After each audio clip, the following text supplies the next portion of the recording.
ஒரு குழந்தை இருக்குது, தெருவில் போய் விளையாடலாம், அநேக பிள்ளைகளோடு பழகலாம். ஆனால் அதற்கு ஒரு பிரச்சனை என்று வந்தவுடன் அது நேரம் என்ன தெரியுமா செய்யும்? தாய்கிட்ட தான் ஓடி வரும். ஏனென்றால் அந்த தாயின் சார்பு நிலையிலே அது பராமரித்து பாதுகாத்து வளர்க்கப்படுகிறது. மீட்படைந்த தேவ பிள்ளைகள் தேவனோடு ஒரு சார்பு, அவரை மையமாக வைத்து நாம் என்ன செய்ய வேண்டும்?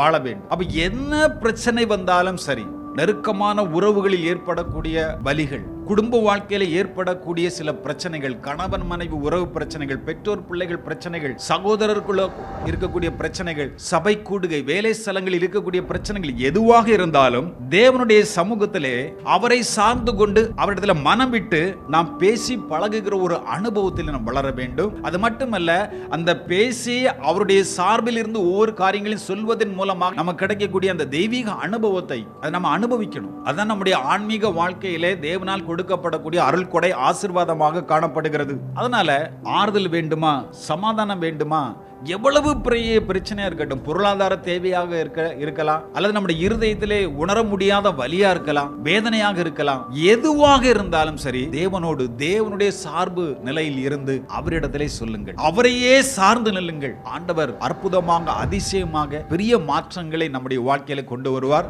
எழுச்சியோ வீழ்ச்சியோ எது வந்தாலும் அவர் அறியாதபடிக்கு என்னுடைய வாழ்க்கையில எதுவும் என்ன செய்யாது, நடக்காது. அப்படி இருந்தாதான் நம்ம வாழ்க்கையில நாம் சந்திக்கக்கூடிய வலிகளை நாம் மேற்கொள்ள முடியும். தாவீது அதைத்தான் சொல்லுகிற சங்கீதம் 62ஆம் சங்கீதத்தை நாம் எடுத்துக்கொள்ளுகிற நேரத்தில், அங்கே 8வது வசனத்தை வாசிக்கிற நேரத்தில், ஜனங்களே எக்காலத்திலும் அவரை நம்புங்கள். ஏதோ ஒரு குறிப்பிட்ட சூழ்நிலைக்கு மட்டுமல்ல, வாழ்வின் எல்லா சூழ்நிலைக்கும் நம்புங்கள் என்பது அவரையே சார்ந்து நில்லுங்கள்.